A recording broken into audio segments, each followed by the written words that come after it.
Aku memalsukan kematianku sendiri untuk membongkar rencana busuk suamiku dan selingkuhannya. Mereka tidak tahu, aku akan datang sebagai tamu tak diundang di hari pernikahan mereka, dan mengubah pesta termegah itu menjadi hari penghakiman tak terlupakan. Sebelum ceritanya dimulai, silakan tulis di kolom komentar dari daerah mana saja teman-teman yang menonton cerita ini. Jangan lupa like dan subscribe agar channel ini bisa semakin berkembang dan bisa mempersembahkan cerita yang lebih menarik lagi. Gina terbangun karena seberkas cahaya matahari pagi yang berhasil menembus celah gorden tebal di kamarnya. Ia menggeliat, tangannya secara otomatis meraba sisi lain dari ranjang super king size itu. Dingin dan kosong. Ia membuka matanya sepenuhnya. Aldo sudah tidak ada di sana. Ini sudah menjadi pemandangan yang biasa selama beberapa bulan terakhir. Di atas bantal suaminya, tergeletak secari kertas catatan. Dengan gerakan malas, Gina meraihnya. Tulisan tangan Aldo yang tegas dan rapi menyapanya. Pagi, sayang. Ada rapat mendadak dengan klien dari Singapura. Aku berangkat lebih awal. Sarapan saja duluan, jangan menungguku. Aldo. Tidak ada ucapan cinta, tidak ada sapaan mesra. Hanya sebuah laporan singkat, efisien, dan dingin. Seperti memo dari seorang rekan kerja, bukan dari suami yang baru ia nikahi selama 2 tahun. Gina meremas kertas itu di tangannya. 2 tahun. Rasanya baru kemarin ia berjalan di altar, menatap mata Aldo yang penuh janji, yakin bahwa ia telah menemukan kebahagiaan abadinya. Pernikahan mereka adalah sebuah dongeng. Seorang pengusaha muda yang cemerlang menikahi pewaris tunggal dari salah satu konglomerat terbesar di negeri ini. Media menyebut mereka pasangan serasi. Gina pun meyakininya. Bulan-bulan pertama pernikahan mereka terasa seperti mimpi, penuh tawa, perjalanan romantis, dan cinta yang meluap-luap. Namun, mimpi itu perlahan memudar, digantikan oleh kenyataan yang terasa hampa. Mansion megah yang mereka tinggali, yang dulu terasa hangat dan penuh cinta, kini terasa seperti museum yang dingin dan terlalu besar untuknya seorang. Aldo semakin sibuk, semakin jauh. Alasan, pekerjaan, menjadi tameng yang selalu ia gunakan setiap kali Gina mencoba mendekat. Rapat mendadak, perjalanan bisnis, makan malam dengan klien. Jadwal Aldo begitu padat, namun anehnya, tidak ada ruang untuknya di sana. Gina mencoba mengerti, mencoba menjadi istri yang suportif. Ia tahu suaminya adalah pria yang ambisius, dan ia turut bangga atas semua pencapaian Aldo dalam memajukan perusahaan warisan ayahnya. Tapi di sudut hatinya, sebuah alarm kecil terus berbunyi, semakin hari semakin kencang. Gina bangkit dari ranjang, mengenakan jubah mandi sutranya, dan berjalan menuju jendela besar yang menghadap ke taman. Segalanya tampak sempurna dari luar. Rumput yang terawat, kolam renang yang biru jernih, dan patung-patung marmer yang indah. Seperti hidupnya. Sempurna di permukaan, namun ada sesuatu yang busuk tersembunyi di bawahnya. Ponsel Aldo adalah salah satunya. Benda itu seolah menjadi organ vital baru bagi suaminya. Selalu dalam genggaman, layarnya selalu menghadap ke bawah, dan notifikasinya selalu dalam mode senyap. Beberapa kali Gina tak sengaja melihat Aldo tersenyum sendiri saat membaca pesan, senyum yang sama yang dulu selalu pria itu berikan padanya. Ketika Gina bertanya, jawabannya selalu sama, hanya lelucon dari teman-teman kantor. Pagi itu, saat hendak mengumpulkan pakaian kotor Aldo untuk diserahkan pada asisten rumah tangga, sesuatu terjatuh dari saku jas yang dikenakan suaminya semalam. Sebuah struk pembayaran dari restoran Italia mewah bernama La Sera. Gina memungutnya. Ia ingat betul, tadi malam Aldo berkata ia makan malam dengan klien dari Jepang di sebuah restoran sushi. Gina mengerutkan kening, memeriksa detail struk itu. Tanggalnya cocok dengan tadi malam. Pesanannya adalah 2 porsi menu utama, sebotol anggur mahal, dan 2 gelas hidangan penutup. Ini bukan makan malam bisnis. Ini adalah makan malam romantis untuk 2 orang. Jantung Gina mulai berdebar lebih kencang. Mungkin ia salah. Mungkin kliennya membawa serta istrinya. Tapi Aldo pasti akan menceritakannya. Bukan? Kecurigaan yang selama ini ia coba tekan kini meledak memenuhi pikirannya. Gina merasa muak dengan ketidaktahuannya. Ia muak merasa seperti orang bodoh di rumahnya sendiri. Ia memutuskan hari itu juga, ia harus menemukan kebenaran. Apapun itu, ia harus tahu siapa yang duduk di seberang meja suaminya semalam, berbagi anggur dan hidangan penutup dengannya. Malam harinya, Gina menunggu dengan gelisah. Aldo pulang larut seperti biasa, sekitar pukul 11 malam. Ia tampak lelah, melonggarkan dasinya dan mengeluh tentang betapa alotnya negosiasi yang ia jalani sepanjang hari. Gina mendengarkan dengan penuh perhatian, mencari celah dalam ceritanya, mencari tanda-tanda kebohongan. Tapi Aldo adalah aktor yang ulung. Wajahnya tampak meyakinkan, ceritanya detail dan masuk akal. Ia bahkan memuji Gina yang menunggunya, memberinya ciuman singkat di kening, lalu pamit untuk tidur di kamar tamu. Aku tidak ingin membangunkanmu saat aku harus bangun pagi-pagi sekali besok, katanya. Alasan yang sama seperti malam-malam sebelumnya. Alasan yang kini terdengar seperti kebohongan murahan di telinga Gina. Gina menunggu hingga jam menunjukkan pukul 2 pagi. Rumah itu sunyi senyap, hanya detak jam antik di ruang keluarga yang terdengar. Dengan hati-hati, ia melangkah keluar dari kamarnya, menuruni tangga marmer yang dingin, menuju ruangan yang menjadi pusat kekuasaan Aldo di rumah ini, ruang kerjanya. Jantungnya berdebar begitu kencang, hingga ia bisa merasakannya di tenggorokannya. Ia merasa seperti seorang pencuri, seorang penyusup. Tapi bukankah ia sudah menjadi orang asing di dalam pernikahannya sendiri? Pintu ruang kerja tidak terkunci. Gina mendorongnya pelan, masuk ke dalam kegelapan yang hanya diterangi oleh cahaya rembulan dari jendela. Ia tidak menyalakan lampu, hanya menggunakan senter dari ponselnya. Meja kerja Aldo tampak rapi seperti biasa. Laptopnya ada di sana, tertutup. Gina menarik napas dalam-dalam sebelum membukanya. Layar menyala, menampilkan kolom kata sandi. Tangannya gemetar saat ia mengetikkan kombinasi angka yang ia tahu adalah tanggal pernikahan mereka, hari jadi kedua mereka. Layar pun terbuka. Ironis sekali, pikirnya, di tengah semua kebohongan ini, Aldo masih menggunakan hari jadi mereka sebagai kunci untuk membuka rahasianya. Awalnya, pencariannya tidak membuahkan hasil. Riwayat peramban bersih. Aplikasi pesan kosong. Aldo terlalu cerdas, terlalu teliti untuk meninggalkan jejak yang mudah ditemukan. Gina hampir menyerah, merasa dirinya gila dan paranoid. Mungkin struk itu benar-benar hanya makan malam bisnis yang canggung.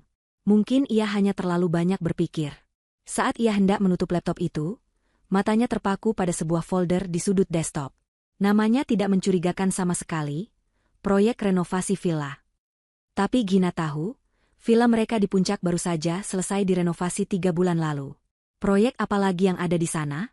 Sebuah firasat buruk merayap di punggungnya. Dengan jari yang terasa kaku dan dingin, ia mengarahkan kursor dan mengklik 2 kali. Folder itu terbuka. Tidak ada denah bangunan, tidak ada kutipan harga material. Yang ada hanyalah puluhan file gambar dan video. Jantungnya seakan berhenti berdetak. Ia membuka file pertama. Foto itu menampilkan Aldo, suaminya, sedang tertawa lepas di sebuah pantai, memeluk seorang wanita dari belakang. Wanita itu mengenakan bikini, rambutnya yang panjang tertiup angin laut. Saat Gina memberanikan diri untuk memperbesar foto itu, napasnya tercekat. Ia mengenalinya. Ia mengenal wajah itu dengan sangat baik. Sonia, asisten pribadinya. Wanita yang ia percayai, yang ia anggap seperti adiknya sendiri. Dunianya runtuh dalam sekejap. Dengan tangan gemetar, ia membuka file-file lainnya, setiap klik terasa seperti sayatan baru di hatinya. Ada foto mereka berciuman mesra di dalam mobil Aldo. Ada foto mereka sedang bersulang anggur di sebuah restoran Italia bernama La Sera. Struk yang ia temukan pagi tadi kini menjadi bukti yang tak terbantahkan. Ada video singkat yang menunjukkan Aldo memberikan kalung pada Sonia. Kalung yang sama yang Gina lihat dipakai Sonia di kantor minggu lalu, yang Sonia katakan adalah hadiah dari ibunya. Puncak dari semua kengerian itu adalah serangkaian foto di dalam kamar hotel yang mewah. Aldo dan Sonia berpelukan di atas ranjang, tersenyum ke arah kamera seolah merayakan sebuah kemenangan. Di belakang mereka, Gina bisa melihat pemandangan kota Singapura dari jendela. Perjalanan bisnis Aldo 3 minggu lalu. Semua kebohongan itu kini terurai di depan matanya dengan begitu kejam. Gina merasakan gelombang mual yang hebat.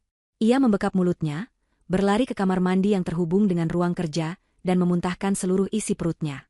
Tubuhnya lemas, ia bersandar di dinding porselen yang dingin, air mata mengalir deras tanpa bisa ia hentikan. Pengkhianatan ini terasa berlapis-lapis. Suaminya, pria yang ia serahkan hati dan hidupnya, telah mengkhianatinya. Bawahannya, wanita yang ia bantu karirnya, telah menusuknya dari belakang.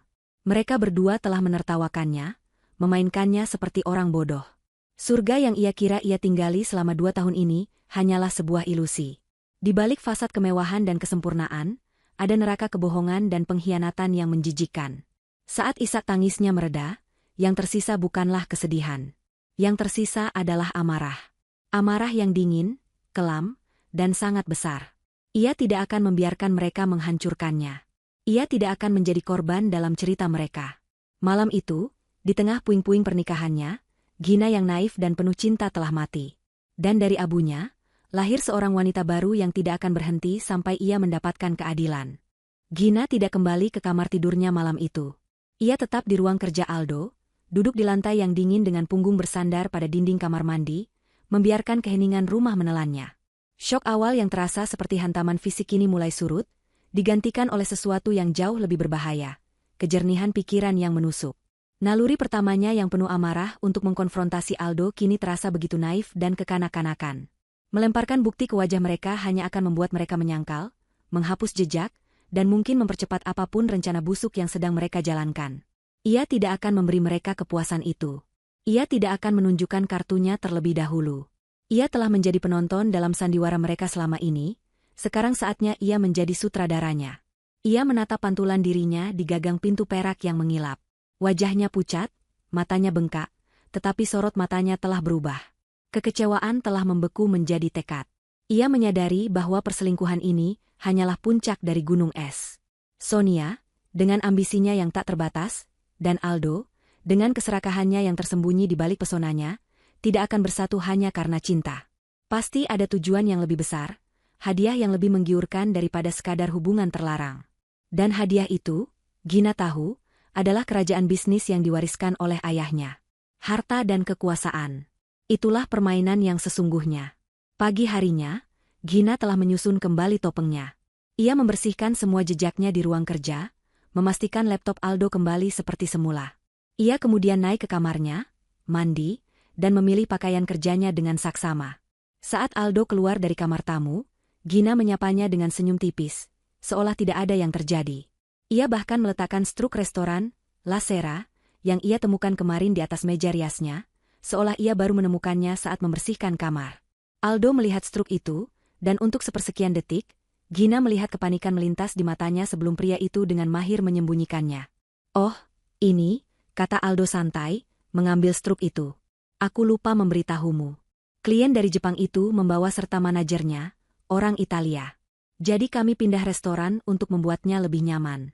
Aku benar-benar lelah, sampai lupa detailnya."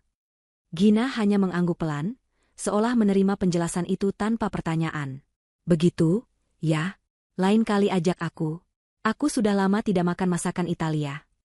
"Tentu, sayang," jawab Aldo, tampak lega karena berhasil lolos dengan mudah. Ia mendekat dan mencium pipi Gina. Ciuman itu terasa seperti sentuhan kulit ular yang dingin. Gina harus mengerahkan seluruh kekuatan dirinya untuk tidak bergidik jijik.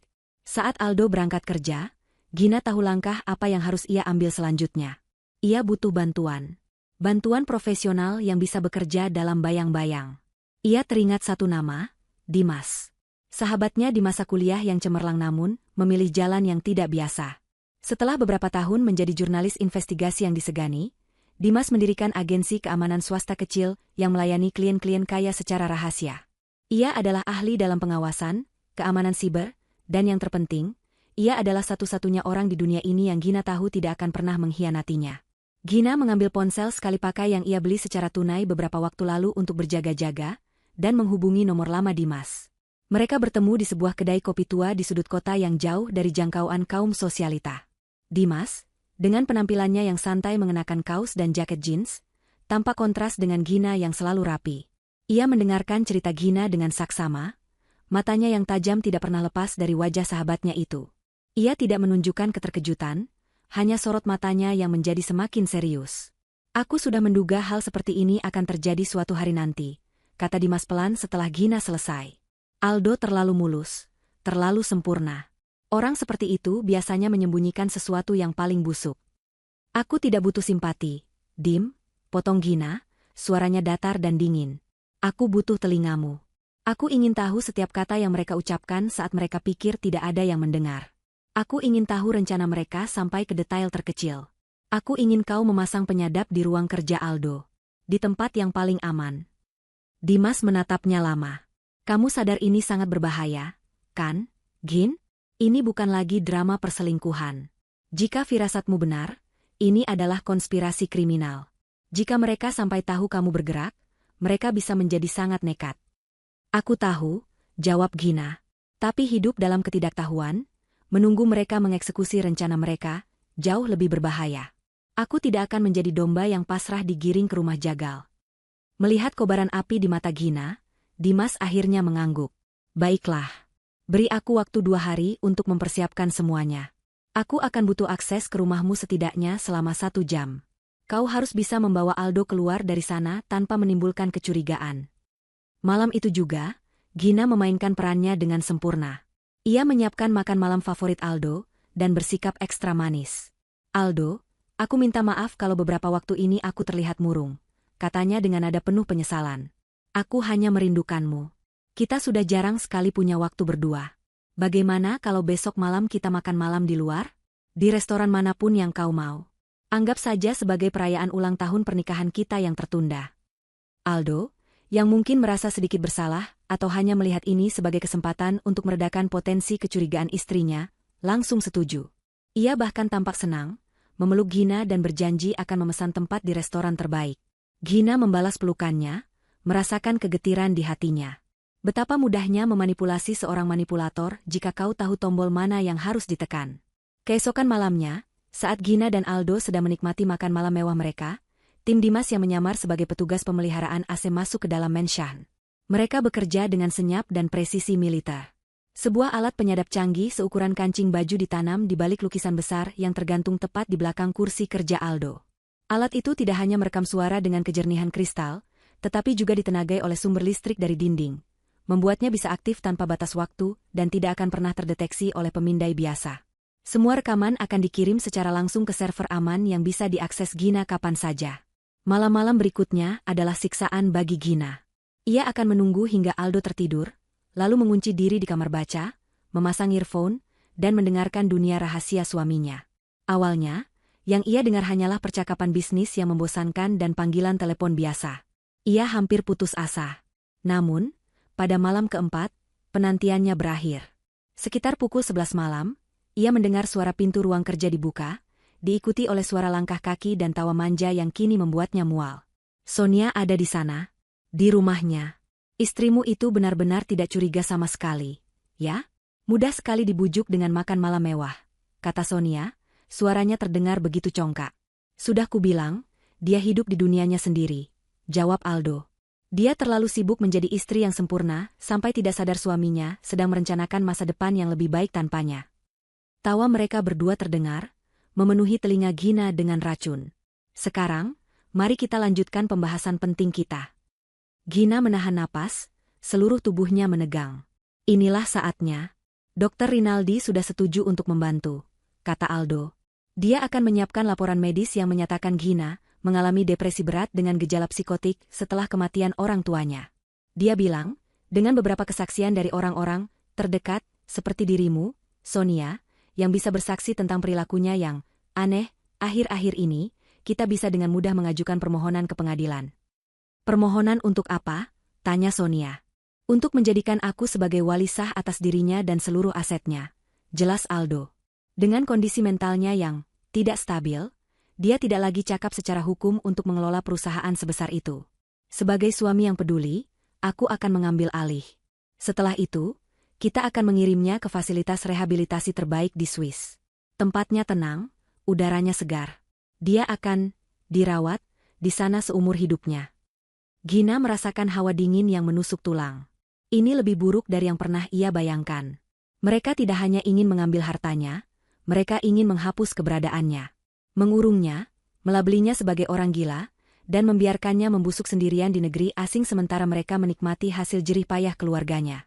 Itu rencana yang brilian, Al, puji Sonia. Tapi, bagaimana kalau dia melawan? Bagaimana kalau dia sadar sebelum rencana kita berjalan mulus? Ada jeda yang terasa begitu panjang. Gina bisa mendengar suara gelas yang diletakkan di atas meja kayu. Lalu, suara Aldo terdengar lagi, nadanya datar, tanpa emosi, dan begitu mengerikan. Selalu ada rencana darurat, sayang. Skenario yang lebih cepat dan lebih permanen. Sebuah kecelakaan kecil bisa terjadi pada siapa saja. Rem mobilnya tiba-tiba blong saat dia dalam perjalanan ke puncak. Misalnya, tragedi yang sangat disayangkan. Seorang istri muda yang depresi karena tekanan pekerjaan memutuskan untuk mengakhiri hidupnya. Cerita yang menyedihkan, tapi sangat bisa dipercaya. Tidak akan ada yang curiga. Dan semua asetnya, menurut surat wasiat yang sudah kita siapkan, akan jatuh ke tangan suaminya yang berduka. Hening. Gina tidak bergerak, tidak bernapas. Suara desis statis dari earphone menjadi satu-satunya suara di dunianya. Kalimat itu terus terngiang di kepalanya. Rem mobil blong. Tragedi yang disayangkan. Suami yang berduka. Pria yang telah berbagi ranjang dengannya. Pria yang pernah ia janjikan untuk temani seumur hidupnya, ternyata adalah seorang monster yang dengan tenang dan terperinci telah merancang skenario kematiannya. Gina melepaskan earphone itu dari telinganya. Semua rasa sakit, semua kesedihan, semua ketakutan yang ia rasakan sebelumnya, lenyap seketika. Yang tersisa hanyalah kekosongan yang dingin. Ia tidak lagi merasa seperti korban. Ia tidak lagi merasa seperti istri yang dikhianati. Ia merasa seperti seorang prajurit di medan perang yang baru saja melihat wajah musuh yang sebenarnya. Musuh yang tidak akan ragu untuk membunuhnya. Pertarungan ini bukan lagi tentang keadilan. Ini adalah tentang bertahan hidup. Dan untuk bertahan hidup, ia tidak bisa hanya bertahan. Ia harus menyerang lebih dulu. Mereka ingin dia mati? Baiklah. Gina akan memberikan mereka sebuah kematian. Kematian yang ia rancang sendiri. Kematian yang akan menjadi awal dari kehancuran mereka. Gina tidak kembali tidur. Ia bahkan tidak merasakan kantuk sedikit pun. Adrenalin yang dipicu oleh kengerian murni mengalir di sekujur tubuhnya, membuatnya terjaga dan waspada seperti seekor hewan yang terpojok. Ia duduk di kegelapan kamar bacanya sampai fajar mulai menyingsing, membiarkan kata-kata Aldo dan Sonia terngiang berulang kali di kepalanya. Rem mobil blong. Tragedi yang disayangkan. Suami yang berduka. Setiap kata adalah paku yang menancap di peti mati pernikahannya, di peti mati kepercayaannya, dan hampir saja, di peti mati dirinya yang sesungguhnya. Ia tidak merasa takut lagi. Ketakutan adalah emosi yang dirasakan ketika ada harapan untuk melarikan diri. Gina sadar, ia tidak bisa lari. Aldo, dengan pesona dan koneksinya, akan melukiskan citra dirinya sebagai istri yang tidak stabil secara mental, seorang wanita yang kabur karena delusi. Mereka akan memburunya, dan ketika mereka menemukannya, mereka akan memastikan ia tidak akan bisa lari lagi. Tidak, melarikan diri bukanlah sebuah pilihan. Satu-satunya jalan keluar adalah melalui pintu yang telah mereka siapkan untuknya, kematian. Namun, ia akan berjalan melewati pintu itu dengan caranya sendiri, dengan syarat yang ia tentukan sendiri. Pagi itu, saat Aldo sudah berangkat kerja dan rumah kembali menjadi miliknya seorang, Gina menghubungi Dimas melalui ponsel sekali pakainya. Suaranya terdengar tenang, begitu tenang hingga terasa mengerikan. Dimas, kita harus bertemu. Sekarang. Ada perkembangan baru. Bawa alat perekam yang paling aman yang kau punya. Mereka bertemu di tempat yang berbeda kali ini. Sebuah gudang tua di kawasan industri pelabuhan yang merupakan salah satu properti tersembunyi milik Dimas. Tempat itu berdebu, berbau oli dan besi tua, sangat jauh dari dunia gemerlap Gina. Namun di sanalah, untuk pertama kalinya setelah berhari-hari, Gina merasa aman. Tanpa basa-basi, ia langsung ke inti permasalahan. Ia menceritakan semua yang ia dengar semalam, setiap detail rencana busuk mereka, mulai dari skenario rumah sakit jiwa hingga rencana pembunuhannya. Wajah Dimas yang biasanya tenang kini mengeras. Rahangnya menegang saat mendengar bagian tentang kecelakaan kecil. Ia mengepalkan tangannya di atas meja besi yang ada di antara mereka. Bajingan, desisnya. Kita harus ke polisi, Gin. Sekarang juga. Rekaman ini lebih dari cukup untuk memulai penyelidikan.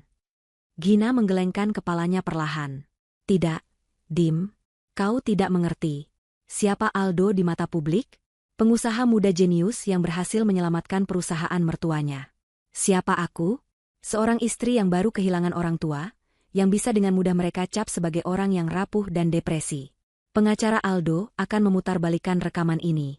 Mereka akan bilang aku menjebaknya, bahwa rekaman itu hasil rekayasa, atau aku memprovokasinya. Mereka akan menyeret namaku ke dalam lumpur, dan sementara proses hukum berjalan, nyawaku akan tetap dalam bahaya. Aku tidak akan memenangkan pertarungan ini di pengadilan. Tidak selama aku masih hidup dan bisa mereka serang. Lalu apa rencanamu? Tanya Dimas, suaranya terdengar frustrasi. Kita tidak bisa hanya diam dan menunggu mereka bergerak. Gina menatap lurus ke mata sahabatnya itu. Sorot matanya begitu tajam dan penuh keyakinan, hingga membuat Dimas terdiam. Aku mau kau membantuku memalsukan kematianku. Hening. Satu-satunya suara yang terdengar adalah deru angin dari celah dinding gudang. Dimas menatap Gina seolah wanita itu baru saja kehilangan akal sehatnya. Apa? Gina, dengarkan dirimu sendiri. Itu gila. Itu tindakan kriminal. Memalsukan kematian adalah sesuatu yang hanya ada di film. Di dunia nyata, itu hampir mustahil dilakukan tanpa meninggalkan jejak. Risikonya terlalu besar. Risiko apa yang lebih besar daripada dibunuh sungguhan?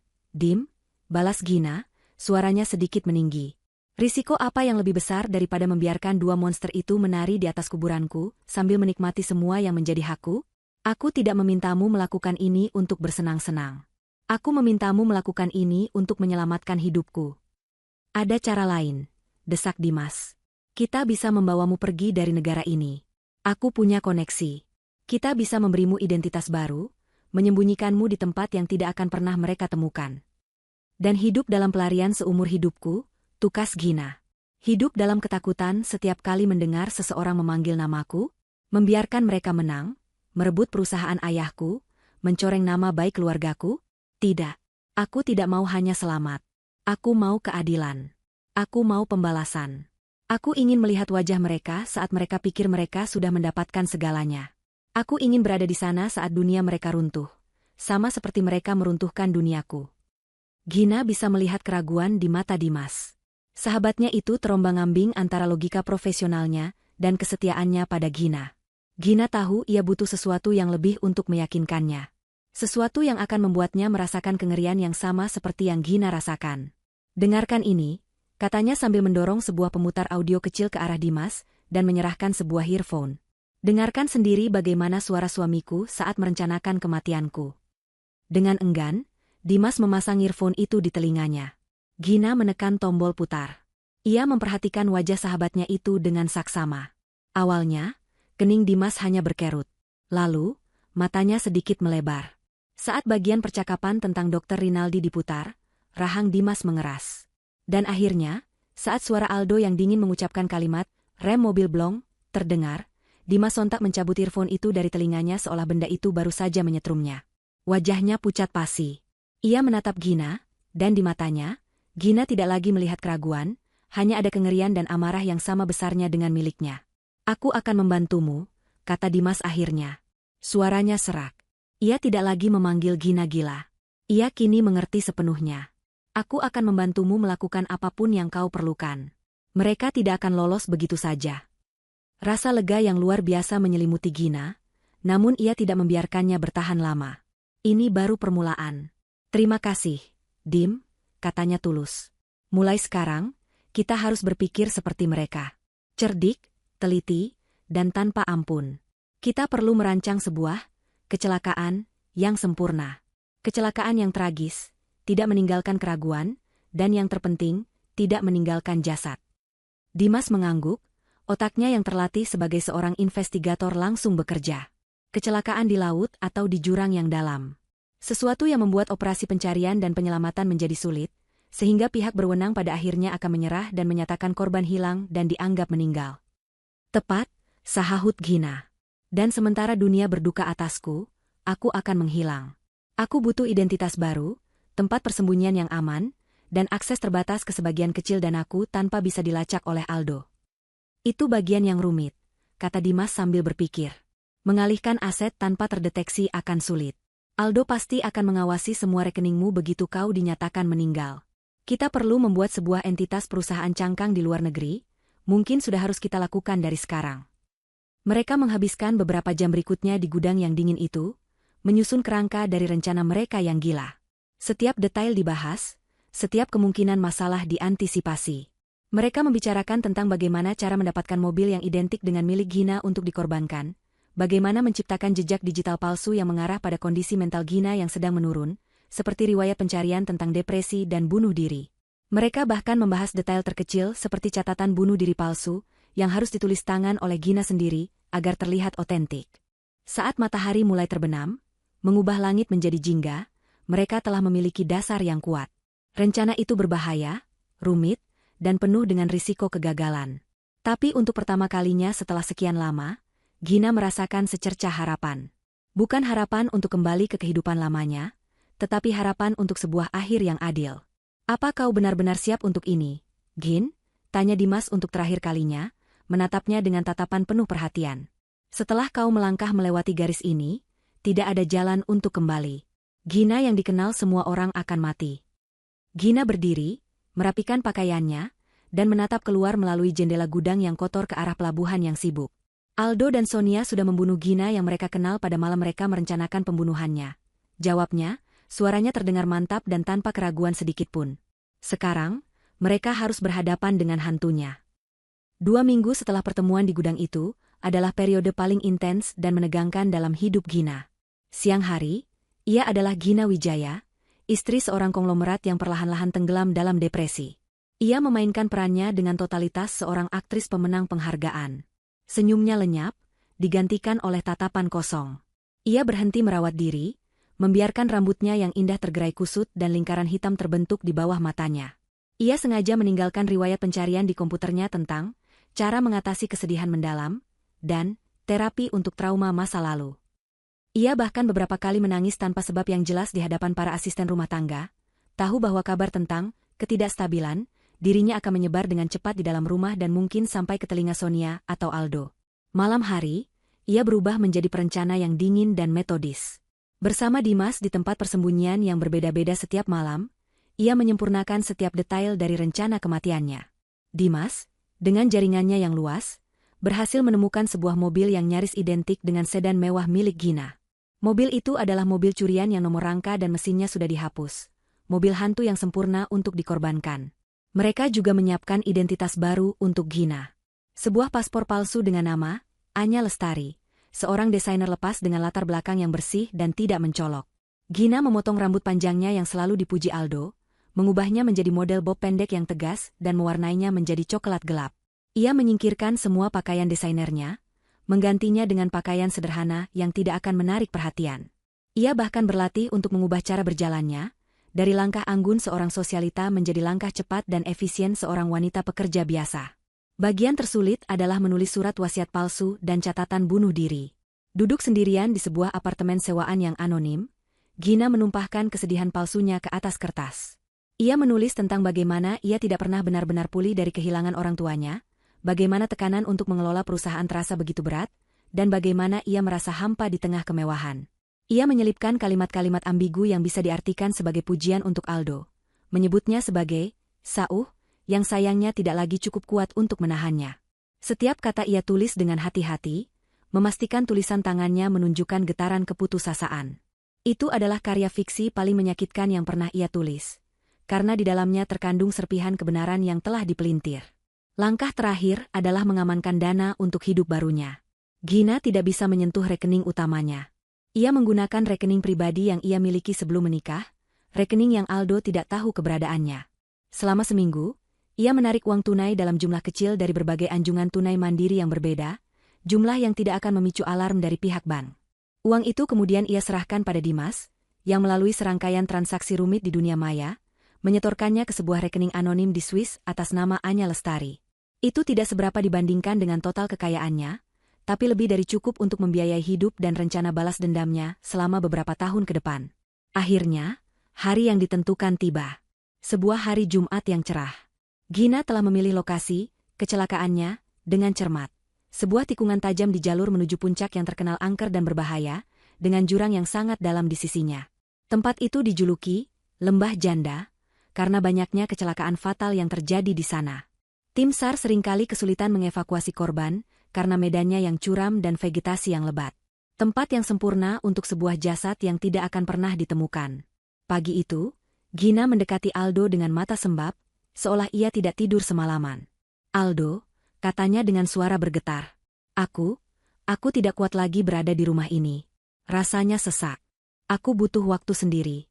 Aku mau pergi ke villa di puncak selama beberapa hari untuk menenangkan diri." Gina bisa melihat kilatan kemenangan yang nyaris tak terlihat di mata Aldo, yang dengan cepat ditutupi oleh ekspresi prihatin. Ini terlalu sempurna bagi Aldo. Istrinya yang depresi, dengan sukarela pergi sendirian ke lokasi terpencil. Itu akan membuat cerita bunuh dirinya semakin meyakinkan. "Tentu saja, sayang," kata Aldo dengan nada suara yang dibuat selembut mungkin. "Pergilah. Ambil waktu sebanyak yang kau butuhkan. Mungkin udara segar di sana bisa membantumu merasa lebih baik. Hati-hati di jalan, ya? Hubungi aku kalau sudah sampai. Gina hanya mengangguk. Saat ia memeluk Aldo untuk terakhir kalinya, ia tidak merasakan apa-apa. Tidak ada cinta, tidak ada benci. Hanya ada kehampaan yang dingin. Ia merasa seperti sedang memeluk orang asing, sebuah cangkang kosong yang diisi oleh keserakahan. Gina mengemasi sebuah tas kecil, hanya berisi beberapa helai pakaian dan perlengkapan mandi, cukup untuk membuat perjalanannya terlihat nyata. Ia meletakkan surat bunuh diri yang telah ia tulis di laci meja nakasnya, di tempat yang akan mudah ditemukan. Lalu, ia masuk ke dalam mobilnya dan mulai mengemudi meninggalkan Menshan itu untuk selamanya. Ia tidak menoleh ke belakang. Tidak ada gunanya menatap masa lalu yang sudah menjadi abu. Ia mengemudi dengan kecepatan normal, mengikuti rute yang biasa ia lewati menuju puncak. Sekitar 20 km sebelum lokasi yang ditentukan, ia berbelok ke sebuah jalan kecil yang sepi dan masuk lebih dalam ke area perkebunan teh. Di sana, di balik rimbunnya pepohonan, Dimas sudah menunggunya dengan mobil hantu yang telah disiapkan. Mereka bekerja dengan cepat. Gina memindahkan tasnya ke mobil Dimas. Lalu ia meletakkan dompet, kartu identitas, dan ponselnya di dashboard mobil hantu itu. Mobil itu kini secara resmi adalah milik Gina Wijaya. Semua siap, kata Dimas, wajahnya tegang. Aku sudah memasang mekanisme kecil di pedal gas. Begitu diaktifkan, mobil ini akan melaju dengan kecepatan konstan selama 30 detik sebelum setirnya terkunci ke arah kanan. Cukup untuk membuatnya terjun bebas ke jurang.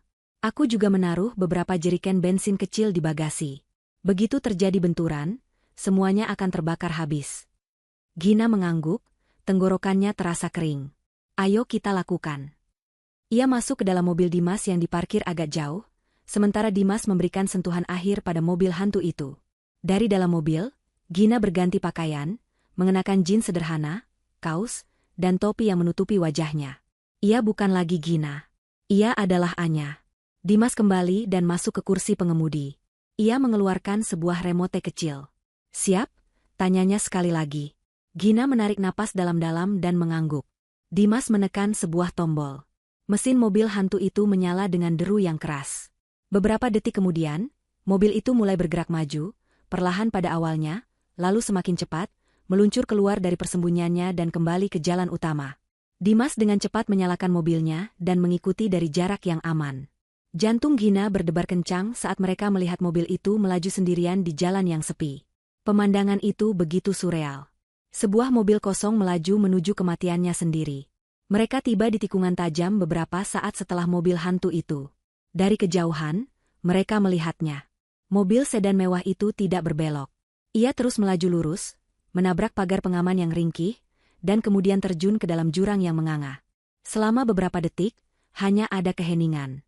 Lalu, sebuah ledakan dahsyat menggema di lembah itu, diikuti oleh bola api oranye yang membubung tinggi ke langit, mengirimkan asap hitam tebal yang pekat. Gina menatap kobaran api itu tanpa berkedip. Di dalam api itu, seluruh kehidupan lamanya sedang dilahap habis. Identitasnya, pernikahannya, kepercayaannya, kepolosannya. Semuanya menjadi abu. Anehnya, ia tidak merasa sedih. Ia tidak merasa takut. Yang ia rasakan adalah kebebasan. Kebebasan yang menakutkan sekaligus memabukkan. Aktris itu telah menyelesaikan adegan terakhirnya dengan sempurna. Dimas tidak menunggu lama. Ia segera memutar balik mobilnya dan melaju kencang menjauh dari lokasi kejadian, mengambil jalur-jalur alternatif yang sepi untuk menghindari kemungkinan adanya saksi mata. Ponselnya bergetar. Sebuah pesan masuk dari salah satu kontaknya di kepolisian. Laporan kecelakaan masuk. Sebuah mobil terjun ke lembah janda. Tim sedang meluncur. Rencana mereka berhasil. Malam itu, di sebuah apartemen kecil dan aman di pinggiran kota, Gina menyaksikan berita tentang kematiannya sendiri. Seorang reporter berdiri di dekat lokasi kejadian, dengan latar belakang lampu sorot dari tim SAR yang mencoba turun ke jurang. Pewaris Wijaya Group, Gina Wijaya, diduga tewas dalam sebuah kecelakaan tunggal, kata reporter itu. Sebuah catatan yang mengindikasikan depresi ditemukan di kediamannya, menguatkan dugaan bahwa ini adalah tindakan bunuh diri. Lalu, kamera menyorot pemandangan yang membuat darah Gina menjadi es. Aldo baru saja tiba di lokasi, dikawal oleh polisi. Wajahnya adalah sebuah mahakarya akting. Penuh dengan kepanikan, kesedihan, dan ketidakpercayaan. Ia mencoba menerobos garis polisi, berteriak memanggil nama Gina dengan suara yang dibuat serak karena tangis. "Gina, sayang, tidak mungkin," teriaknya, sebelum akhirnya ia jatuh berlutut di tanah, menutupi wajahnya seolah hancur lebur. Di sampingnya, Sonia muncul, memapah tubuh Aldo, wajahnya sendiri basah oleh air mata buaya, menatap ke arah jurang dengan tatapan ngeri yang dibuat-buat. Menyaksikan pertunjukan menjijikan itu, Gina tidak merasakan sisa-sisa cinta atau sakit hati. Yang ia rasakan hanyalah amarah yang dingin dan membara. Mereka pikir mereka telah menang. Mereka pikir mereka telah menyingkirkannya dan kini bebas untuk merebut segalanya. Mereka sedang merayakan kemenangan mereka di atas panggung tragedi yang mereka ciptakan. Mereka tidak tahu, tirai pertunjukan baru saja ditutup untuk babak pertama. Dan sang bintang utama yang mereka kira sudah mati, kini sedang duduk di barisan penonton, menunggu dengan sabar saat yang tepat untuk naik ke atas panggung dan memulai babak pembalasannya. Bulan pertama setelah kematian, Gina berlalu dalam kabut pemberitaan media dan duka publik yang direkayasa dengan sempurna.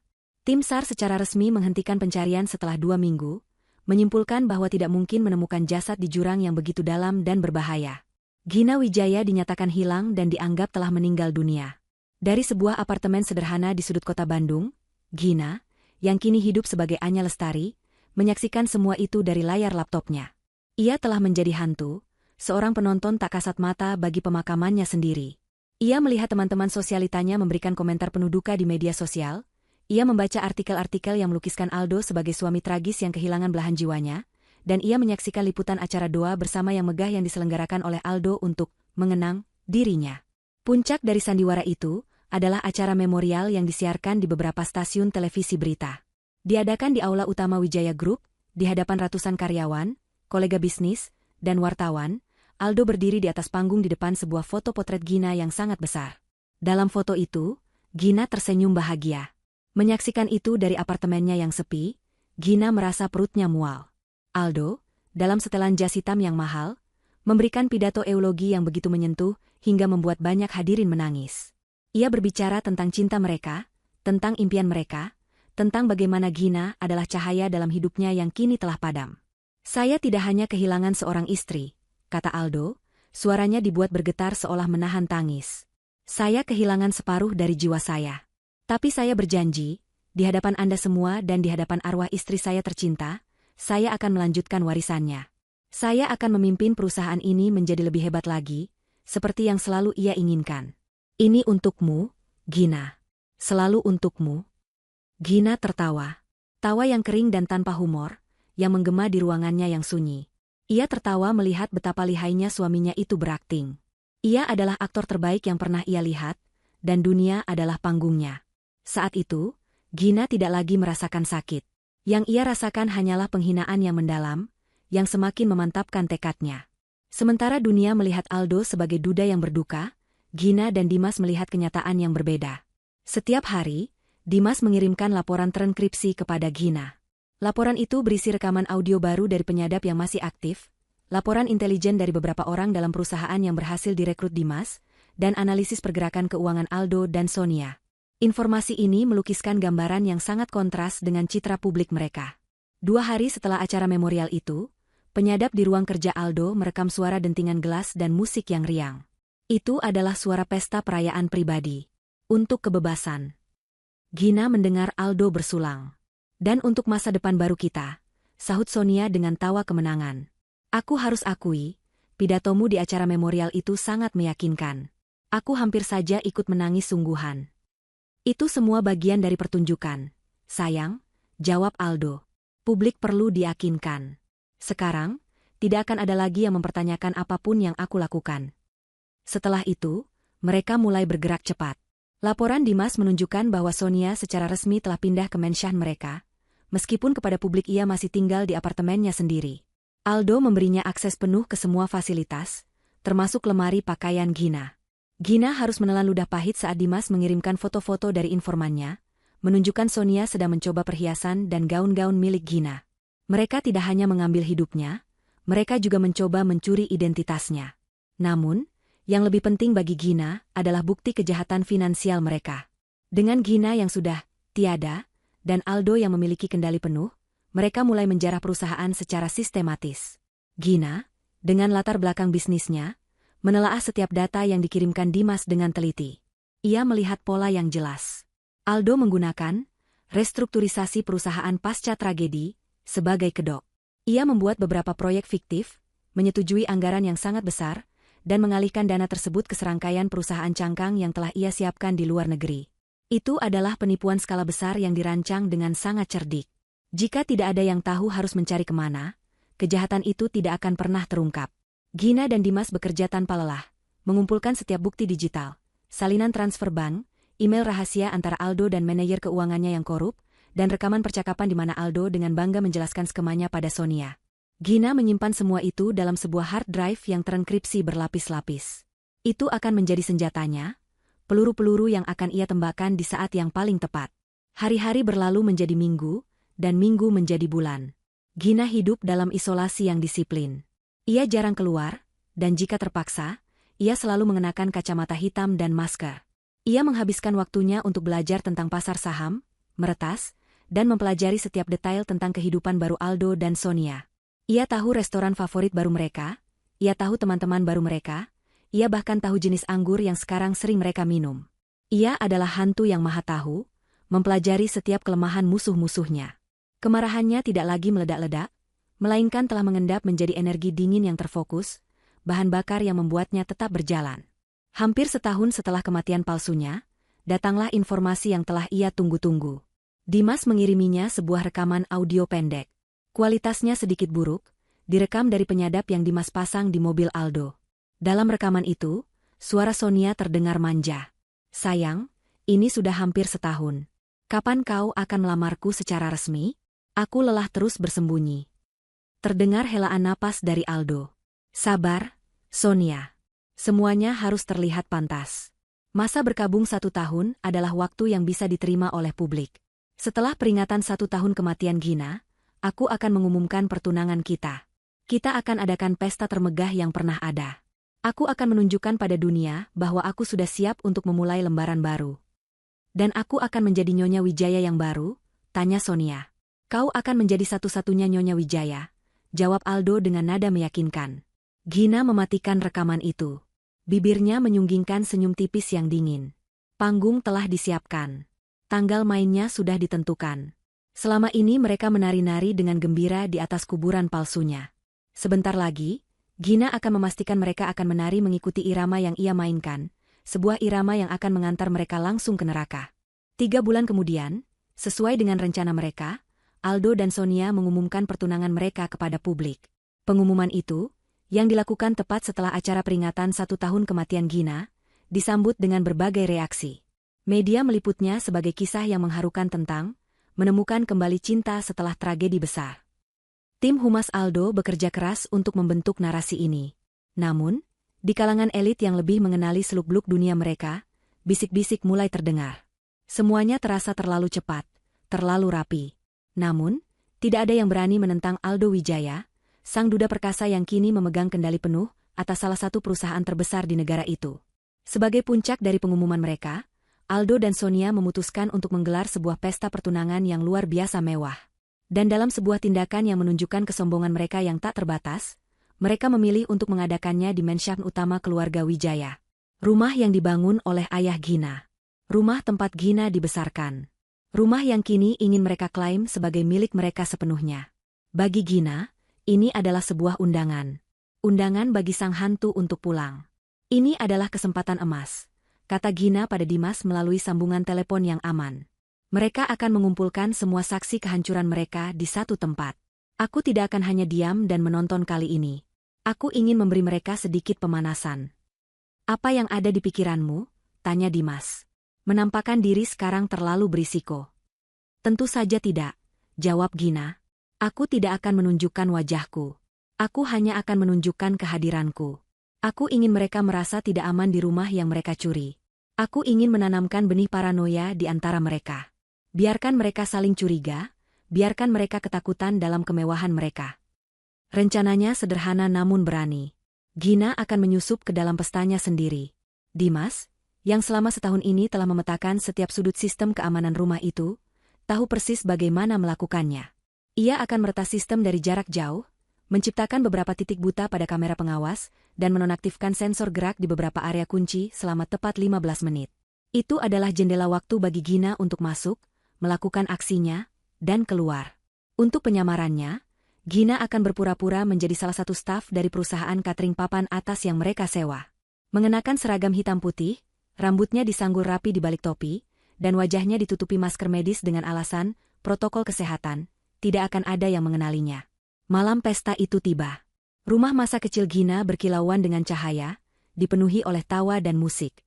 Dari sebuah van tanpa tanda pengenal yang diparkir di jalan yang sepi di belakang Mansion, Gina dan Dimas memantau situasi. Jendela waktumu dimulai dalam 5 menit. Bisik Dimas, matanya fokus pada layar laptop yang menampilkan denah keamanan. Gina mengangguk, jantungnya berdebar kencang, bukan karena takut, melainkan karena antisipasi.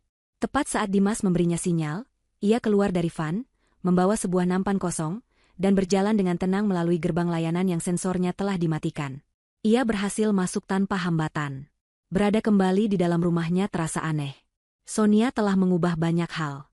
Lukisan ibunya telah diganti dengan seni abstrak modern yang mencolok. Perabotan antik favoritnya telah diganti dengan sofa kulit minimalis. Rasanya seperti melihat versi palsu dari kenangannya. Gina bergerak cepat. Aksi pertamanya menargetkan suasana pesta. Melalui tablet kecil yang terhubung dengan sistem Dimas, ia mengakses jaringan audio rumah. Di tengah-tengah alunan musik lounge yang sedang diputar, tiba-tiba terdengar lagu lain. Sebuah lagu balada klasik yang lembut. Itu adalah lagu dansa pertama Gina dan Aldo di pernikahan mereka. Musik di seluruh rumah terhenti, lalu lagu itu mengalun sendirian selama hampir 30 detik sebelum akhirnya mati. Para tamu tampak bingung. Gina, dari sudut ruangan, melihat Aldo dan Sonia saling pandang dengan ekspresi tegang. Seorang teknisi yang dipanggil dengan panik akhirnya menyalahkan gangguan sinyal dari menara terdekat sebagai penyebabnya. Aksi keduanya lebih personal. Jendela waktunya hampir habis. Ia harus bergerak ke lantai atas. Ia tahu Sonia pasti akan menggunakan kamar tidur utama, kamar tidur Gina dulu. Dengan langkah cepat, ia menaiki tangga layanan. Kamar itu persis seperti yang ia duga. Aroma parfum Sonia yang menyengat memenuhi udara. Dengan cepat, Gina masuk ke kamar mandi yang luas. Ia menyalakan pancuran air panas selama beberapa saat hingga uap memenuhi ruangan dan membuat cermin besar di atas wastafel menjadi berembun. Lalu, dengan jarinya, ia menulis satu kata dengan huruf kapital, pengkhianat. Tulisan itu nyaris tak terlihat, namun akan tampak dengan jelas begitu seseorang berada cukup dekat. Aksi terakhirnya adalah untuk Aldo. Sebelum datang, Gina telah menyiapkan sesuatu yang ia ambil dari kotak penyimpanannya yang tersembunyi, sebuah kotak musik kecil dari perak. Itu adalah hadiah terakhir dari ayahnya sebelum meninggal, benda yang paling ia sayangi. Aldo tahu betul betapa berartinya kotak musik itu bagi Gina. Dengan hati-hati, Gina meletakkan kotak musik itu tepat di tengah-tengah bantal di sisi ranjang tempat Aldo biasa tidur. Lalu, ia memutar kuncinya sedikit, membiarkannya memainkan beberapa nada pertama dari melodi yang sangat familiar bagi mereka berdua. 30 detik, suara Dimas terdengar di earphone tersembunyinya. Gina segera keluar dari kamar, menuruni tangga, dan kembali ke area pesta yang ramai, bergabung dengan staf catering lainnya seolah tidak terjadi apa-apa.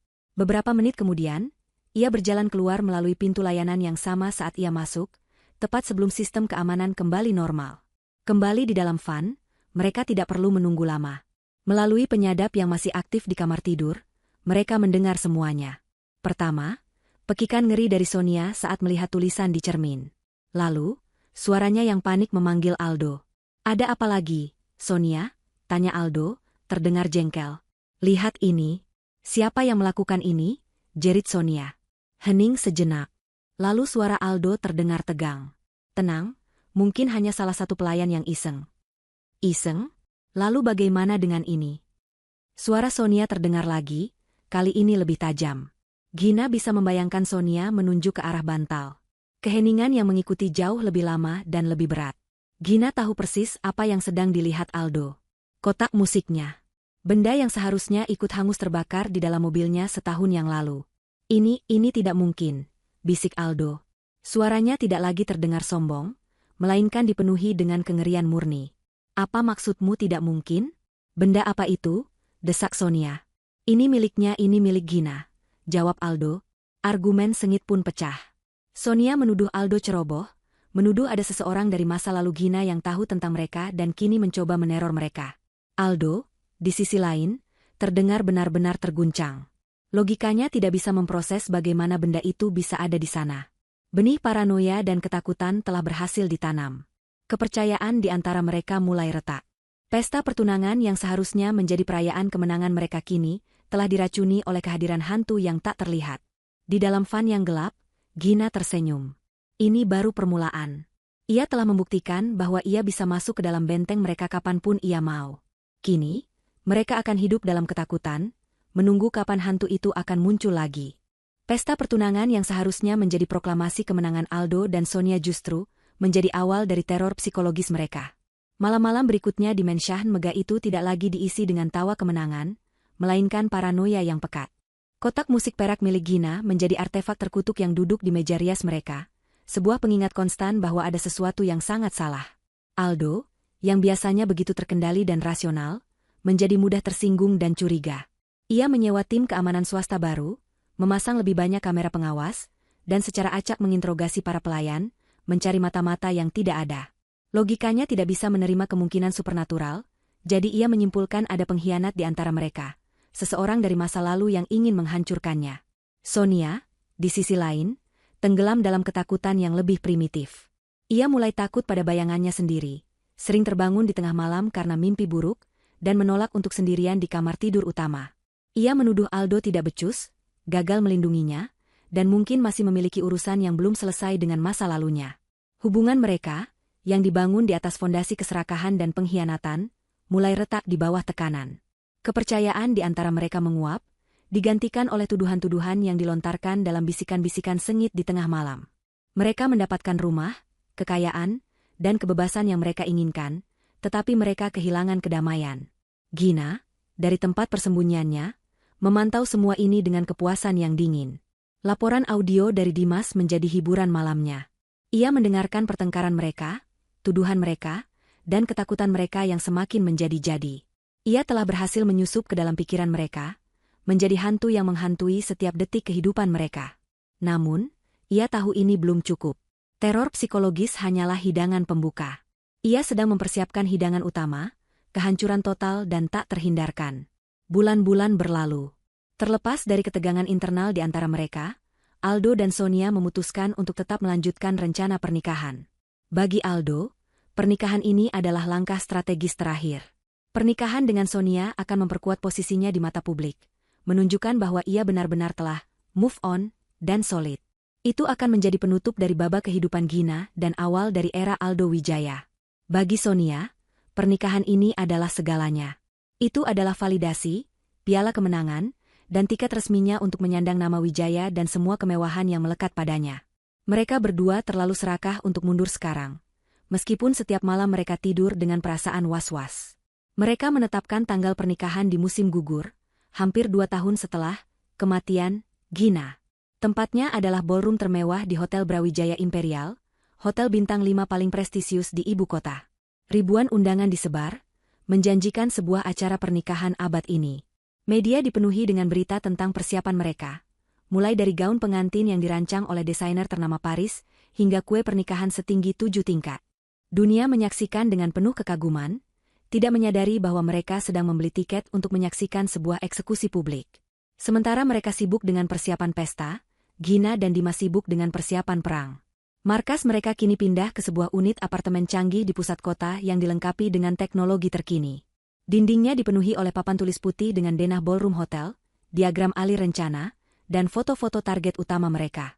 Ini adalah ruang perang mereka. Sistem audiovisual di Brawijaya Imperial sangat canggih. Jelas Dimas pada suatu malam, menunjuk ke sebuah diagram jaringan di layar komputernya. Mereka menggunakan sistem terpusat yang mengontrol semua layar, proyektor, dan sistem suara. Meretasnya dari luar akan sangat sulit dan berisiko terdeteksi. Kita butuh akses fisik. Bagaimana caranya? Tanya Gina, matanya terfokus. Aku sudah punya solusinya, jawab Dimas sambil tersenyum tipis. Aku melacak perusahaan yang menjadi vendor resmi untuk layanan teknis audiovisual di hotel itu. Ternyata, salah satu teknisi senior di sana adalah teman lamaku. Seseorang yang punya banyak utang judi dan tidak akan menolak sejumlah besar uang tunai untuk berlibur selama seminggu penuh tepat di minggu pernikahan Aldo. Gina mengerti arah pembicaraan ini. Dan kau akan mengirimkan teknisi pengganti. Tepat. Aku punya tim yang bisa menyamar dengan sempurna. Sehari sebelum pernikahan, saat mereka melakukan pemeriksaan sistem akhir, tim kita akan masuk. Mereka tidak akan meretas sistemnya, itu terlalu kasar. Mereka akan memasang sebuah kill switch fisik yang terhubung ke perangkat terpisah. Pada hari H, kita tidak perlu meretas apapun. Kita hanya perlu menekan satu tombol untuk mengambil alih seluruh sistem dari jarak dekat. Semua layar akan memutar apapun yang kita mau. Gina mengangguk puas. Langkah berikutnya adalah mempersiapkan amunisi. Selama berbulan-bulan, ia telah menyusun sebuah video. Video itu bukan sekadar kumpulan bukti, melainkan sebuah narasi yang dirancang untuk menghancurkan. Ia membukanya dengan foto-foto mesra Aldo dan Sonia saat ia masih hidup, membangun cerita perselingkuhan mereka. Lalu, transisi yang tajam ke bagian audio. Layar menjadi hitam, dan yang terdengar hanyalah suara Aldo dan Sonia yang jernih, membahas rencana untuk membuatnya gila dan kemudian membunuhnya. Kalimat, rem mobil blong, sengaja ia ulang 3 kali, dengan jeda yang dramatis. Bagian terakhir adalah yang paling rumit. Gina mengubah data-data keuangan yang rumit menjadi grafik dan diagram alir yang sederhana dan mudah dimengerti, menunjukkan dengan jelas bagaimana ratusan miliar rupiah mengalir dari kas Wijaya Group ke rekening-rekening cangkang milik Aldo di surga pajak. Video berdurasi 10 menit itu adalah sebuah mahakarya kehancuran. Langkah terakhir dan yang paling krusial adalah melibatkan pihak berwenang. Aldo itu licin, kata Gina pada Dimas. Bahkan dengan semua bukti ini, pengacaranya bisa saja mengulur waktu, mencari celah hukum. Aku tidak mau dia bebas dengan jaminan 1 hari pun. Saat aku selesai dengannya, aku ingin dia langsung diborgol dan dijebloskan ke sel. Dimas mengerti. Ia tidak bisa begitu saja menyerahkan bukti itu ke kantor polisi terdekat.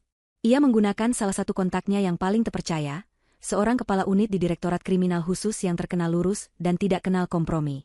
Dimas mengatur sebuah pertemuan rahasia.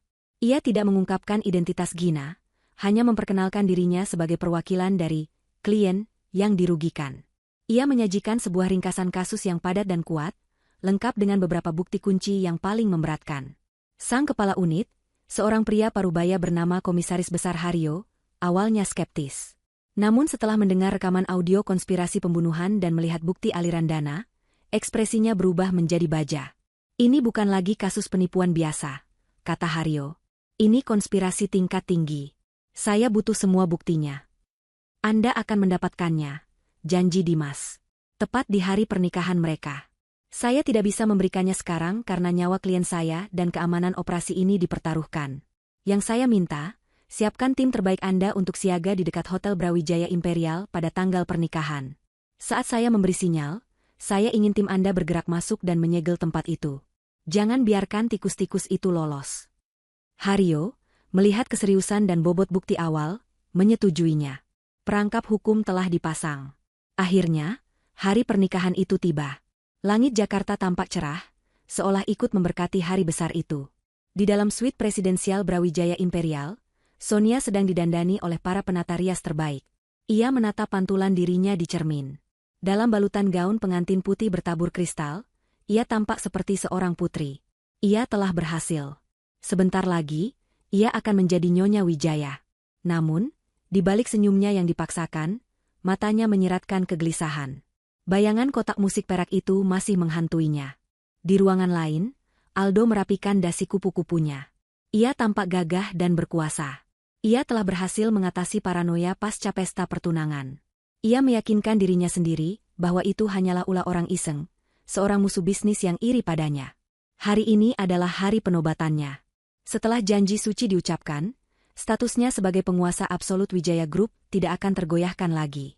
Sementara itu, beberapa kilometer dari sana, di sebuah kamar hotel lain yang menghadap langsung ke Brawijaya Imperial, Gina sedang melakukan persiapannya sendiri. Tidak ada penata rias, tidak ada gaun pengantin. Hanya ada dirinya dan sebuah gaun. Gaun malam berwarna merah darah. Gaun yang ia beli khusus untuk hari ini. Warnanya melambangkan amarah, kekuatan, dan pembalasan. Saat ia mengenakannya, ia merasa seperti sedang mengenakan baju zirah. Riasannya tajam dan tegas, menonjolkan sorot matanya yang dingin. Ia bukan lagi Anya Lestari yang sederhana, dan ia juga bukan lagi Gina Wijaya yang naif. Ia adalah perpaduan keduanya.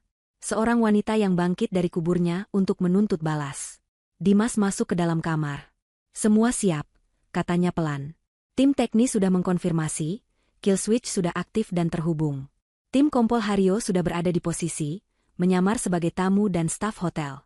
Mereka menunggu sinyalmu. Panggung ini milikmu, Gin. Gina berjalan ke jendela, menatap gedung hotel yang megah di seberang jalan. Ia bisa melihat kilatan lampu blitz dari para wartawan yang berkumpul di lobi.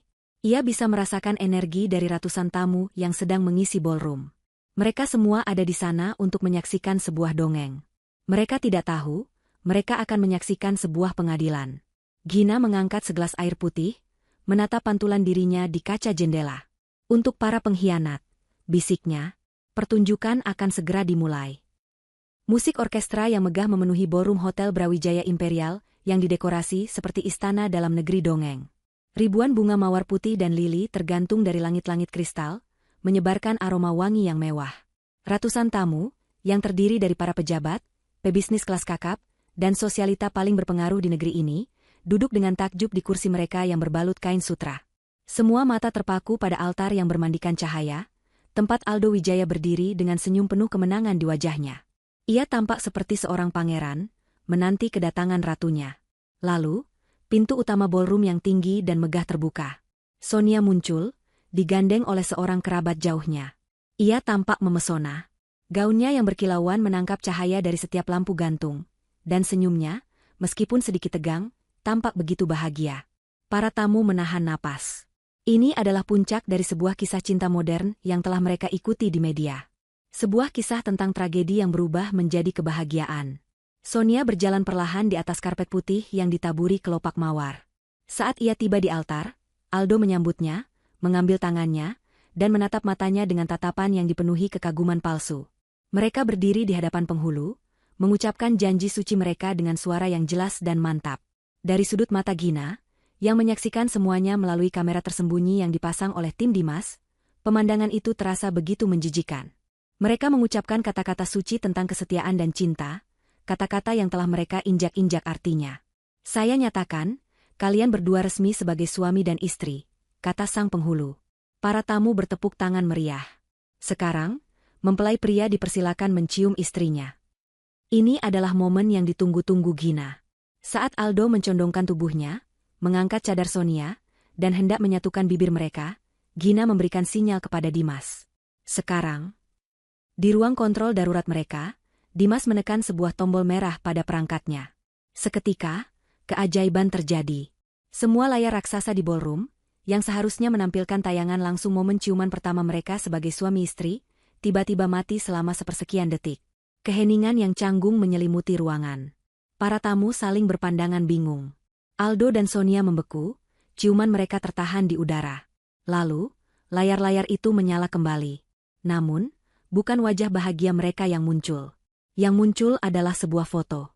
Foto Aldo dan Sonia yang sedang berciuman mesra di restoran La Sera, lengkap dengan tanggal yang menunjukkan bahwa foto itu diambil saat Gina masih hidup. Gumaman kaget mulai terdengar di seluruh ruangan.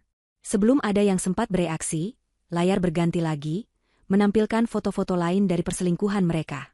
Di pantai, di mobil, di lobi hotel di Singapura. Satu persatu, bukti kebohongan mereka dibombardirkan ke hadapan ratusan saksi mata. Wajah Aldo dan Sonia berubah dari bingung menjadi pucat pasi. Kepanikan murni terpancar di mata mereka. Aldo berteriak pada teknisi audio, "Matikan. Matikan semua layarnya sekarang juga." Tapi tidak ada yang bisa mereka lakukan. Sistem itu telah dibajak sepenuhnya. Kemudian, layar menjadi hitam. Keheningan yang mencekam kembali menyelimuti ballroom, hanya dipecahkan oleh bisikan-bisikan para tamu yang kini dipenuhi kengerian. Lalu, sebuah suara terdengar dari speaker di seluruh ruangan. Suara Aldo. "Selalu ada rencana darurat, sayang. Sebuah kecelakaan kecil bisa terjadi pada siapa saja." Diikuti oleh suara Sonia yang bertanya, "Rem mobil blong, misalnya." Jika sebelumnya hanya ada keterkejutan, kini yang ada adalah kengerian massal. Para tamu menatap Aldo dan Sonia dengan tatapan tidak percaya. Mereka baru saja mendengar sang mempelai pria dan wanita dengan santai membahas skenario pembunuhan. Video berlanjut, menampilkan diagram aliran dana yang dicuri dari Wijaya Group. Skala kejahatan mereka kini terpampang jelas bagi semua orang. Aldo gemetar hebat. Bukan lagi karena amarah, tapi karena ketakutan. Sonia mulai terisak, riasannya yang sempurna luntur oleh air mata ketakutan. Mereka terjebak di atas altar, di bawah sorotan lampu, diadili oleh ratusan pasang mata yang kini menatap mereka dengan jijik dan ngeri. Dan tepat di puncak kekacauan itu, pintu utama ballroom yang megah kembali terbuka. Kali ini, yang muncul bukanlah seorang mempelai wanita. Sosok yang berdiri di sana adalah seorang wanita dalam balutan gaun merah darah yang menyala. Ia berdiri dengan punggung tegak, dagu terangkat, dan tatapan mata yang setajam elang. Rambutnya yang pendek dan gelap membingkai wajahnya yang familiar namun terasa berbeda. Ada kekuatan dan ketenangan yang mematikan dalam dirinya. Seluruh ballroom terdiam. Orkestra berhenti bermain. Bisikan-bisikan lenyap. Ratusan pasang mata menoleh ke arah pintu, mencoba memproses apa yang mereka lihat. Beberapa tamu yang lebih tua terkesiap, beberapa yang lebih muda mengeluarkan ponsel mereka, mengira mereka sedang berhalusinasi. Wanita itu mulai berjalan. Ia melangkah anggun di atas karpet putih yang sama yang beberapa menit lalu dilewati Sonia. Setiap langkahnya penuh dengan tujuan. Ia melewati barisan tamu yang membeku di kursi mereka, wajah-wajah mereka menunjukkan campuran antara syok, ketidakpercayaan, dan ketakutan. Mereka semua mengenali wajah itu. Wajah yang telah menghiasi sampul majalah bisnis dan berita duka setahun yang lalu. Bagi Aldo dan Sonia, pemandangan itu lebih mengerikan daripada film horor manapun. Mulut mereka ternganga, mata mereka melotot. Mereka menatap sosok yang berjalan mendekat itu, seolah mereka baru saja melihat hantu. Dan memang, bagi mereka, wanita itu adalah hantu. Hantu dari masa lalu yang mereka kira telah berhasil mereka kubur selamanya. Gina akhirnya tiba di kaki altar. Ia berhenti beberapa langkah dari mereka, menatap langsung ke mata Aldo yang dipenuhi teror, lalu beralih ke Sonia yang gemetar tak terkendali. Keheningan di ruangan itu begitu pekat, hingga suara napas yang tercekat pun bisa terdengar. Gina tersenyum. Senyum yang tidak mencapai matanya. Senyum yang dingin, penuh kemenangan, dan tanpa ampun. Ia mengambil mikrofon yang tergeletak di mimbar penghulu, yang sudah melarikan diri entah kemana. Ia mengangkatnya ke bibirnya, suaranya yang tenang dan jernih menggema di seluruh ballroom yang sunyi senyap. "Selamat atas pernikahan kalian," katanya, matanya tidak pernah lepas dari wajah Aldo dan Sonia. "Maaf aku sedikit terlambat. Sepertinya kalian memulai pesta di atas kuburanku, tanpa mengundang bintang utamanya." Pernyataan Gina menggantung di udara yang pekat oleh ketegangan, membelah keheningan seperti sebilah pedang. Untuk sesaat, tidak ada yang bergerak. Ratusan tamu di ballroom itu membeku, otak mereka mencoba memproses pemandangan yang mustahil di depan mata mereka. Seorang wanita yang seharusnya sudah menjadi abu dan tulang belulang, kini berdiri tegak dalam balutan gaun merah darah, menantang para pembunuhnya di altar pernikahan mereka. Aldo adalah yang pertama kali sadar dari kelumpuhannya. Wajahnya yang pucat pasi kini memerah karena amarah dan kepanikan yang meluap-luap. Ini tidak mungkin. Rencananya sempurna. Gina seharusnya sudah mati. "Penipu," teriaknya, suaranya melengking dan tidak lagi terdengar berwibawa. "Dia bukan Gina. Gina sudah meninggal. Kalian semua lihat sendiri beritanya. Ini pasti jebakan. Seseorang mencoba menghancurkan saya." Ia menunjuk Gina dengan jari gemetar. "Siapa kau sebenarnya? Siapa yang membayarmu untuk melakukan ini?" Gina hanya menatapnya dengan tatapan dingin yang menusuk. Ia tidak perlu balas berteriak. Ketenangannya adalah senjatanya yang paling tajam. Di samping Aldo, Sonia akhirnya hancur. Wajahnya basah oleh air mata. Namun bukan air mata kesedihan, melainkan air mata teror murni. "Aku tidak tahu apa-apa," isaknya, kata-katanya ditujukan pada kerumunan tamu yang kini menatapnya dengan jijik. "Ini semua ide Aldo. Aku hanya mencintainya. Dia yang memaksaku." Dalam sekejap, persekutuan iblis mereka hancur, digantikan oleh naluri bertahan hidup yang paling dasar, saling menyalahkan. "Diam kau, wanita bodoh," bentak Aldo pada Sonia, topengnya sebagai pria santun kini telah luruh sepenuhnya, menampakkan wajah aslinya yang kejam. "Oh, Aldo. Selalu menyalahkan orang lain," kata Gina, suaranya yang diperkuat oleh mikrofon terdengar jelas di setiap sudut ruangan. Para tamu, yang tadinya hanya berbisik-bisik, kini terdiam sepenuhnya, menjadi penonton di pengadilan dadakan ini. "Kau pikir kebohonganmu masih bisa menyelamatkanmu sekarang?" Gina melangkah maju, mendekati altar. "Kau bilang aku penipu? Baiklah.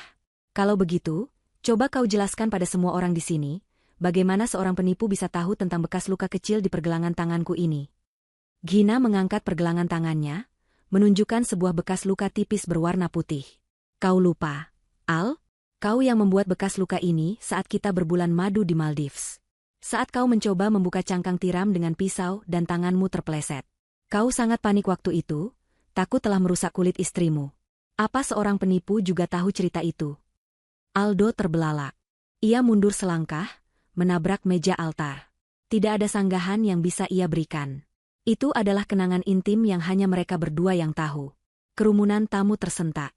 Keraguan terakhir tentang identitas Gina kini lenyap. Mereka sedang menyaksikan sebuah kebangkitan. Semua yang kalian lihat di layar tadi adalah kebenaran. Lanjut Gina, kini mengalihkan pandangannya pada para tamu.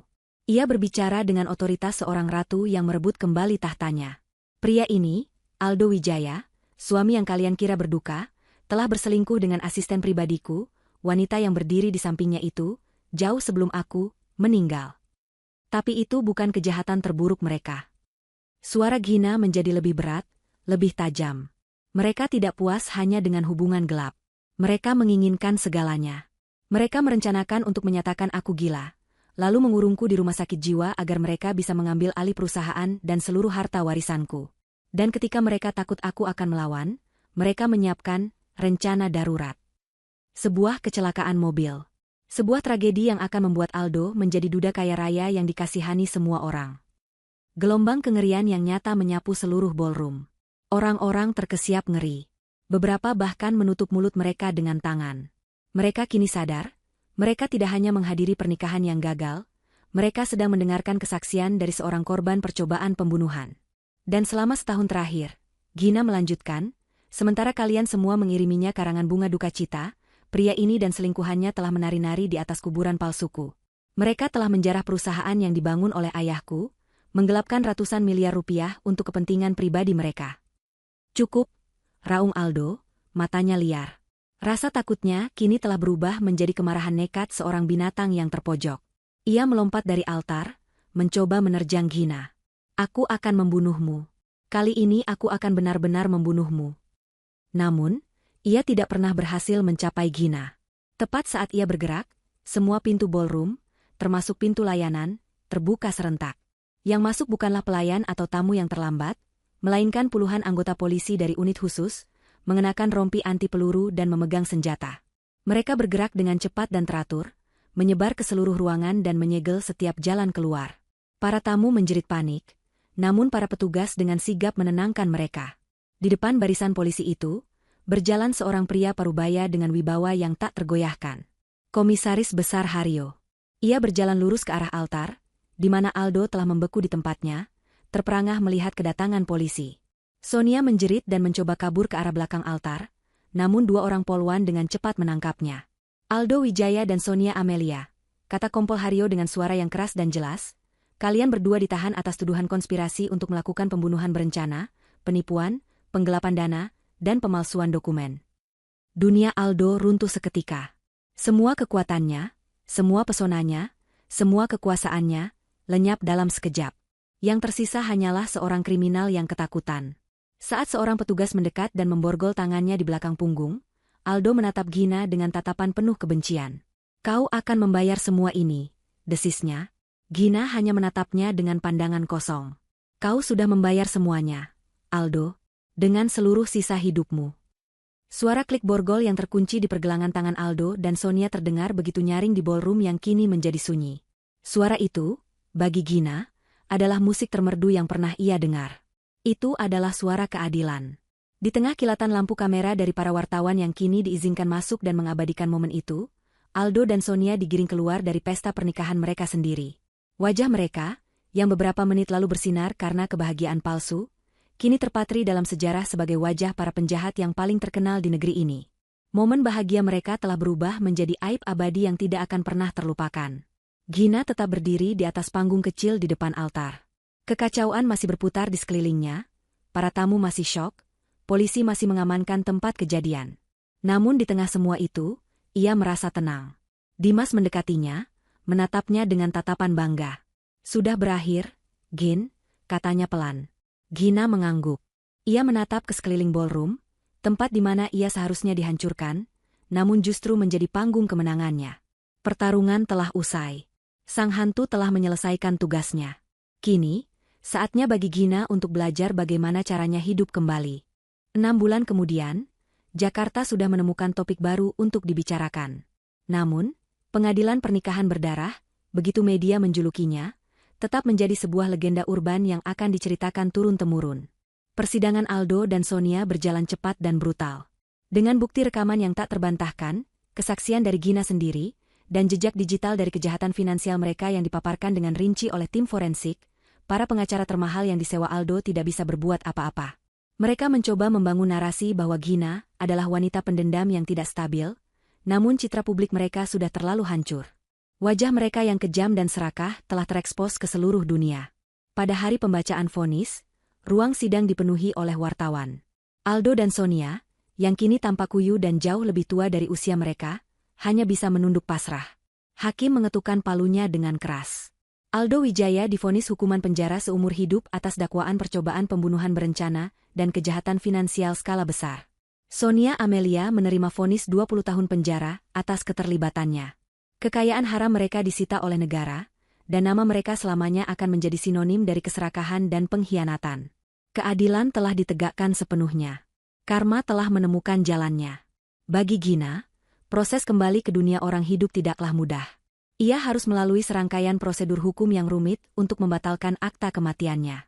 Setiap langkahnya diliput oleh media, namun ia menghadapinya dengan ketenangan yang mengagumkan. Ia tidak pernah menunjukkan kemarahan atau kesedihan di depan publik. Ia hanya menunjukkan kekuatan. Hari pertamanya kembali ke kantor Wijaya Group adalah sebuah momen yang bersejarah. Ia tidak masuk melalui pintu direksi, melainkan melalui lobi utama, menyapa setiap karyawan yang ia lewati. Ia mengadakan pertemuan umum di aula perusahaan, di tempat yang sama di mana Aldo pernah memberikan pidato duka cita palsunya. Berdiri di podium yang sama, Gina menatap ratusan karyawannya. Banyak dari Anda yang mungkin masih terkejut. Banyak dari Anda yang mungkin bingung. Katanya, suaranya mantap dan jelas. Saya di sini hari ini untuk mengatakan bahwa masa ketidakpastian telah berakhir. Babak kelam perusahaan ini telah kita tutup bersama. Mulai hari ini, kita akan membangun kembali Wijaya Group di atas fondasi yang benar. Integritas, kejujuran, dan kerja keras, nilai-nilai yang sama yang dipegang teguh oleh ayah saya. Ia tidak menyebut nama Aldo sekalipun. Pria itu tidak layak mendapatkan tempat bahkan dalam sejarah buruk perusahaannya. Pidatonya disambut dengan tepuk tangan yang membahana, sebuah tanda dukungan dan kelegaan dari orang-orang yang kini melihatnya bukan sebagai korban, melainkan sebagai pemimpin sejati mereka. Gina melakukan pembersihan total. Semua eksekutif dan manajer yang ia tahu adalah kaki tangan Aldo dipecat hari itu juga. Ia mempromosikan orang-orang dari dalam yang ia tahu memiliki integritas. Dengan bantuan Dimas, yang kini menjadi konsultan keamanan tetapnya, ia membangun kembali perusahaannya dari nol, menjadikannya lebih kuat dan lebih bersih dari sebelumnya. Menshan tempat kenangan buruknya bersemayam tidak lagi ia sentuh. Ia tidak sanggup untuk tinggal di sana. Setelah proses hukum selesai, ia menjual properti mewah itu. Seluruh hasil penjualannya, hingga sen terakhir, ia sumbangkan untuk mendirikan sebuah yayasan yang diberi nama Yayasan Pelita Wijaya. Sebuah yayasan yang bertujuan untuk memberikan bantuan hukum dan perlindungan bagi perempuan korban kekerasan dalam rumah tangga dan penipuan. Ia mengubah tempat yang menjadi saksi penderitaannya menjadi sumber harapan bagi orang lain. Gina sendiri memilih untuk hidup di sebuah penthouse yang lebih kecil, namun terasa hangat dan personal, dengan pemandangan kota Jakarta yang terbentang luas di bawahnya. Tempat itu adalah cermin dari dirinya yang baru, modern, mandiri, dan penuh cahaya. Hubungannya dengan Dimas tetap menjadi persahabatan yang kokoh, sebuah ikatan yang ditempa dalam api. Mereka tidak pernah menjadi sepasang kekasih. Mereka adalah rekan seperjuangan, keluarga yang ia pilih sendiri, dan itu lebih dari cukup. Suatu pagi yang cerah, setahun setelah hari penghakiman itu, Gina duduk di balkon apartemennya. Di tangannya ada secangkir teh hangat dan sebuah dokumen terakhir dari pengacaranya. Surat putusan cerai yang secara resmi telah menghapus namanya dari bayang-bayang Aldo Wijaya. Ia menandatanganinya dengan sebuah pulpen sederhana, sebuah goresan tinta yang terasa seperti titik terakhir dari sebuah bab yang panjang dan menyakitkan. Ia meletakkan pulpen itu, menatap ke arah matahari yang baru saja terbit di ufuk timur. Langit Jakarta berwarna keemasan, menjanjikan hari yang baru.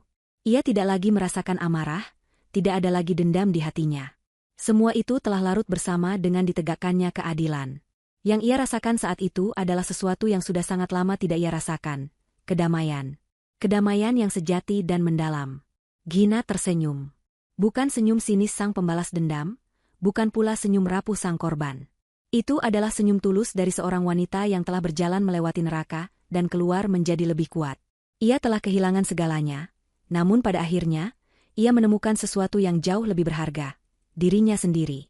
Fajar telah menyingsing, dan masa depannya terbentang luas, cerah, dan sepenuhnya menjadi miliknya.